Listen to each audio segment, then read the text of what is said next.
আইন নিজের হাতে তুলে নেয়ার বিরুদ্ধে শক্ত অবস্থানে অন্তর্বর্তী সরকার। সোমবার বইমেলায় মব তৈরির কঠোর নিন্দা জানিয়ে বিবৃতি দিয়েছেন প্রধান উপদেষ্টা ডক্টর মোহাম্মদ ইউনূস। বলেছেন, যে কোনো বিশৃঙ্খলা প্রতিরোধে নিরাপত্তা সংস্থাগুলোকে কঠোর ব্যবস্থা নেয়ার নির্দেশ দিয়েছেন তিনি। এদিকে মবে জড়িতদের ডেভিল হিসেবে ট্রিট করা হবে উল্লেখ করে উপদেষ্টা মাহফুজ আলম ফেসবুক স্ট্যাটাসে লেখেন, কথিত আন্দোলন ও মবের মহড়া এখন থেকে শক্ত হাতে মোকাবিলা করা হবে।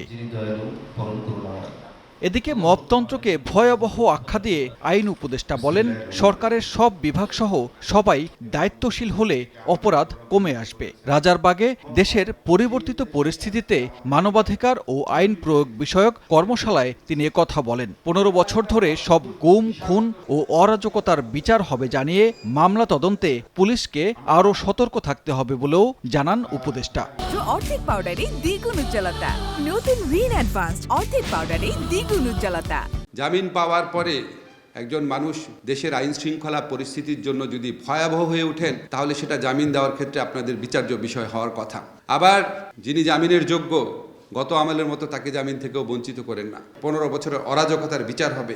আমরা এই বার্তা দিতে না পারলে আমাদের এখানে থাকার তো কোনো মানে হয় না। ভয়াবহ জিনিস মনে করি এই মবতন্ত্রকে, কিন্তু যখন পুলিশ, কোর্ট, আইন শৃঙ্খলা পরিস্থিতি সবকিছু ঠিকমতো কাজ করবে, তখন মবের প্রকোপ আমি মনে করি আরো কমে যাবে। স্বরাষ্ট্র উপদেষ্টা বলেন, নৈরাজ্য সৃষ্টি করে ফ্যাসিস্টরা তাদের অবস্থান জানান দিচ্ছে।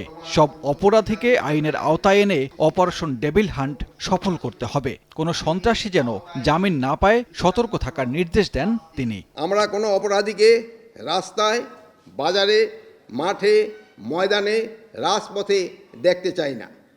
প্রত্যেক অপরাধীকে আইনের আওতায় আনতে হবে। অপারেশন ডেভিল হান্টকে আমি বলবো, no devil should be escape from law enforcing agencies. কর্মশালায় শিল্প উপদেষ্টা আদিলুর রহমান খান বলেন, ফ্যাসিবাদ প্রতিষ্ঠার জন্য আইন শৃঙ্খলা বাহিনী সহ সবাইকে ব্যবহার করা হয়েছে। সব সেক্টরে সংস্কার করে দেশের মানুষকে মুক্তি দেওয়ার কাজ করছে সরকার। বাংলাদেশকে অগ্রবর্তী জায়গায় নিয়ে যাবেন, যেখানে মানবাধিকার রক্ষা করেও পুলিশিং সম্ভব এবং মানবাধিকার রক্ষা করার জন্য আদালতগুলো ভূমিকা পালন করে। আর সেই চেষ্টায় নিশ্চয়ই আমরা সফল হব। বিচার, প্রশাসন, পুলিশ ও প্রসিকিউশনের ১২০ জন কর্মকর্তা কর্মশালায় অংশ নেন। ওই রকম একটা দেশের জন্যই তো আমরা সবাই মিলে চেষ্টা করছি। সানবীর রূপল, সময় সংবাদ, ঢাকা।